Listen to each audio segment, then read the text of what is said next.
Prince William was said to be unhappy, and I'm told made it clear that Harry and Meghan were not to be offered Windsor Castle. Prince William has reportedly banned Harry and Meghan from staying at Windsor Castle. And while most coverage is treating this as a sudden dramatic rupture, it's anything but. This is a story years in the making, involving a sequence of decisions, redirections, and quiet signals that the palace has been sending to the Sussexes since long before the fallout went public. The real question isn't whether William made this move, it's why now, and what it actually means for the family reunion reportedly already planned for this summer. This is the full story of how that door finally closed.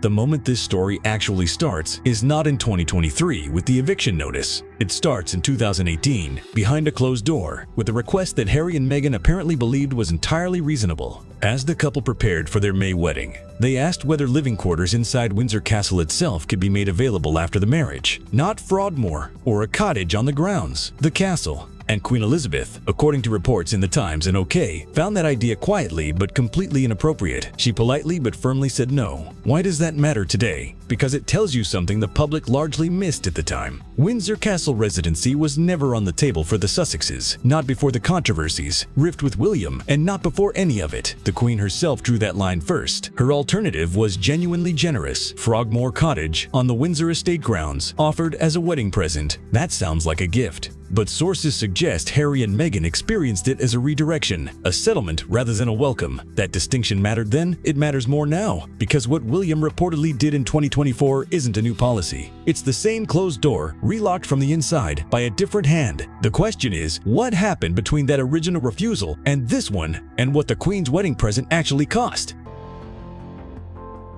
So what did the Queen actually give them, and what did it really cost? Frogmore Cottage sits inside the Windsor estate grounds, a Grade 2 listed property carrying all the heritage protections that designation implies. When the Queen offered it as a wedding present in 2018, it wasn't a spare room, it was a deliberate alternative. She viewed it as genuinely generous, proximity to the castle, without the constitutional complications of living inside it. The renovation told a different story about expectations. Between 2018 and 2029, the work came to approximately $2.4 million, drawn initially from the sovereign grant, meaning British taxpayers funded it. Harry later repaid that sum in full, which was framed internally as closing the account cleanly. On paper, it was. But here's what that transaction actually revealed. Harry and Meghan had been given a property, renovated at public expense, repaid the cost, and still didn't have what they originally wanted. The repayment didn't buy them elevation in the hierarchy. It bought them nothing except a record showing they'd settled the bill. And now that property sits completely empty. No new resident found. The palace confirmed as much during a briefing tied to the $86.3 million sovereign grant report, almost as a footnote. A $2.4 million renovation, repaid, vacated, empty, which raises the question nobody inside the palace has cleanly answered. What actually forced the Sussexes out of even that compromise? The answer arrived in January in hardback.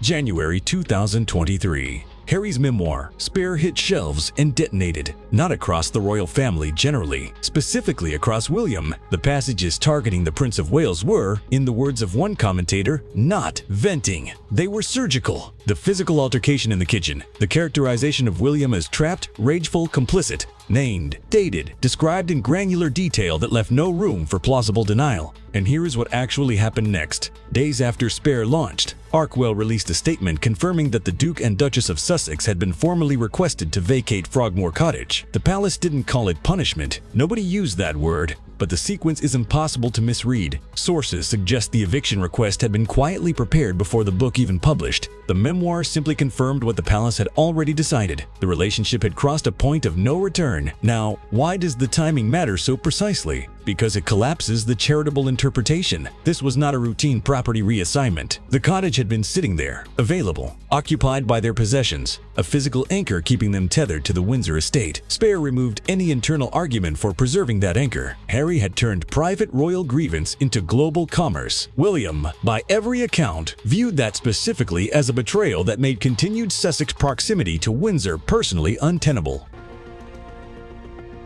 So the eviction answered one question and immediately opened another. If Frogmore was gone, physically, legally, completely stripped from the Sussex column, then the practical problem of where Harry and Meghan actually sleep when they return to the UK doesn't disappear. It just moves. And the most obvious answer, the one that genuinely came up in conversations inside palace circles, was Windsor Castle itself. That answer, according to royal commentators, was shut down. Not made complicated by scheduling or availability, shut down categorically. William made his position clear. Harry and Meghan cannot be offered accommodation at Windsor Castle, and this is the part that matters, one that William apparently considers entirely within his authority to hold. Now, why would that be his call rather than Charles's? Because Windsor is increasingly William's operational ground. His family is based on the Windsor estate. His children attend school nearby. The geography of his daily life is built around that space in a way that makes uninvited proximity, specifically Sussex proximity, a genuinely different proposition for him than for anyone else in the family. William's reasoning wasn't framed emotionally, it was framed practically. You don't offer a base of operations inside Windsor to people who have, by his account, deliberately turned royal family life into broadcast content. The castle isn't a hotel, it's the working center of a monarchy that Harry and Meghan, by their own public choices, stepped away from.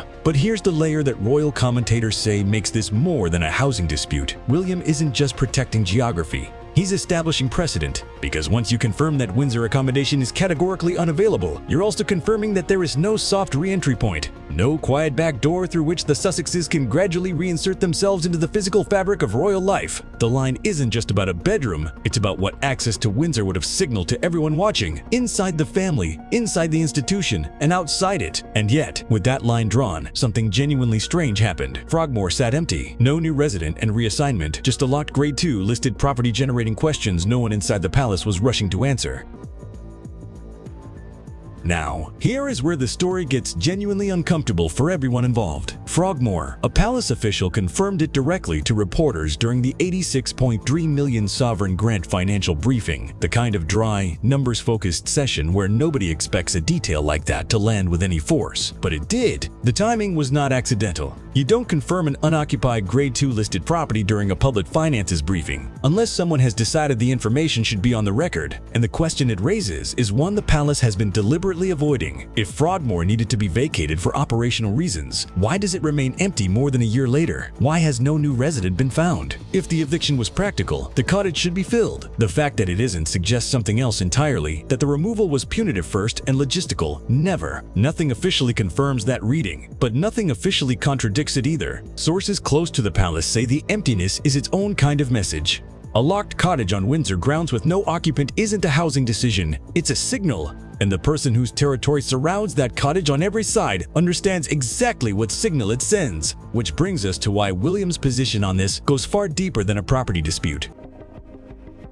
William considers Windsor his family's home ground, not in a ceremonial sense, in the most literal, daily, lived sense. The idea of an unannounced encounter with Harry or Meghan on that ground, on any given morning, without warning or control, was genuinely intolerable to him. That is the motivation commentators keep returning to. And what makes this significant is what it reveals about the relationship underneath. Because you only worry about unexpected encounters when there is no functional communication between you. The freeze between William and Harry is not partial. It is not a cooling off period. Royal commentators who have tracked this closely describe it as a complete, sustained, and deliberately maintained silence, one that has not thought in any meaningful direction since Spare landed in January 2023. Nothing individually confirms the full depth of that silence. But collectively, the eviction, the empty cottage, and the accommodation ban suggest a relationship where even shared geography has become unacceptable risk. William isn't managing a difficult brother. He is managing a boundary. What exactly is he protecting Windsor's dignity from? Because the answer takes us directly into what the Sussex commercial operation has become, and why sources say William views it as fundamentally incompatible with everything Windsor represents.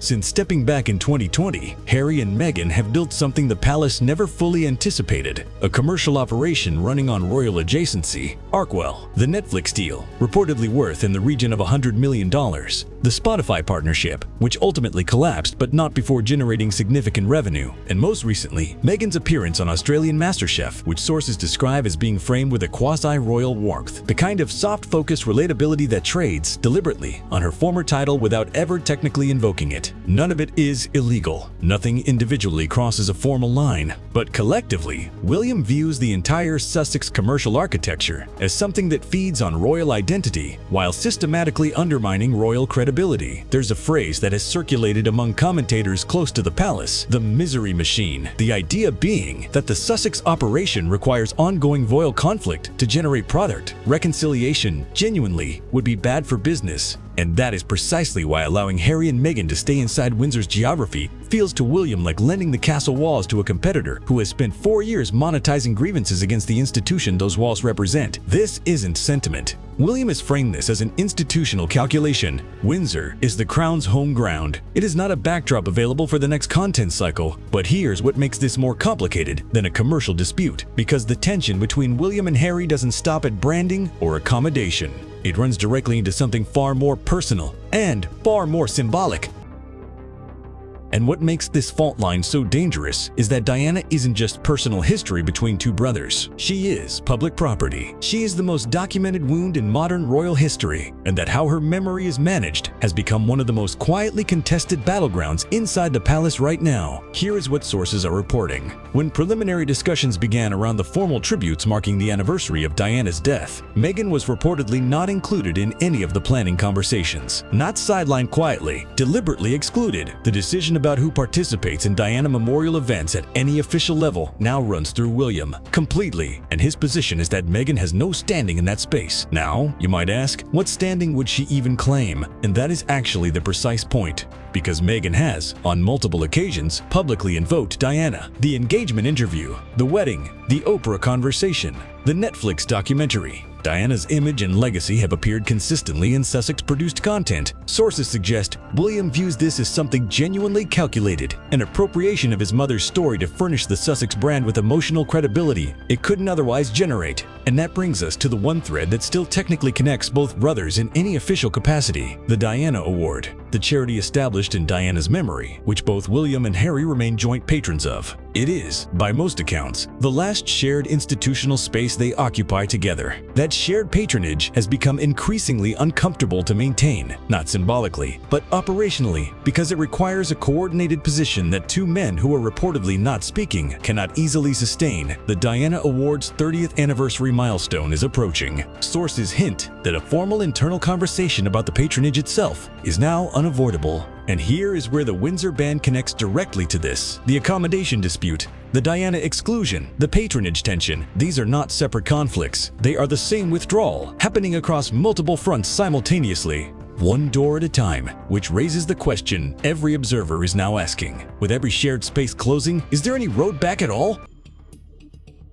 So let's be clear about what we're actually looking at. Strip away the individual incidents, and what you're left with is a single, coherent picture. Sources suggest this is not a series of separate disputes. It is one sustained withdrawal, executed methodically, front by front, and the cumulative effect on Harry's position is, by most commentators' assessment, close to irreversible. The phrase being used repeatedly in royal circles is that Harry is genuinely running out of road, not emotionally. Structurally, every mechanism that could have preserved some formal connection to the institution has either been removed or is actively under pressure. People ask whether Invictus changes that calculation, whether the games, tied as they are to Harry's military identity, could serve as a neutral bridge back into formal royal space. No, Invictus is Harry's operation, not a royal one. It does not require William's cooperation, and it does not give Harry any leverage inside Windsor. It keeps him visible. It does not bring him back. What would actually have to happen for William's position to shift? Sources suggest the answer is genuinely uncomfortable. A complete and documented withdrawal from the commercial operation that has monetized the family's private pain, because William's position is not personal grievance dressed up as principle. It is principle. He has decided the Sussex brand is structurally incompatible with what Windsor represents. And here's the thing, Harry has built an entire life around that brand, a career, an identity, an income, which means the door William has closed may not be closable from Harry's side, even if he wanted to close it. But there is still one question nobody inside the palace has answered publicly, and sources hint the answer is coming sooner than anyone expects. the Diana Award, the one thread still connecting both brothers to something shared, something that carries her name. Its 30th anniversary gala is approaching, and sources suggest a formal decision about the joint patronage itself is imminent. Nobody inside the palace has confirmed this publicly. What there has been is something quieter, a pattern of people who are usually careful with their words, going very careful indeed when the Diana Award comes up. And here is what makes this the genuinely unresolved part of everything we have been watching build. Frogmore sits empty. The Windsor accommodation van carries no official palace statement, and the Diana patronage hangs there, the last institutional bridge between two brothers who, by every other measure, have already cut the rope. Sources hint that the person pushing hardest for a formal resolution on that patronage is not Charles. It is not a courtier. It is someone with a direct, documented interest in drawing the clearest possible line between what the crown represents and what the Sussex brand has become. The palace has not said who, but if you have been paying attention to everything that has unfolded across these last 2 years, you already know the answer. The question is what William does next and when. The locks changed.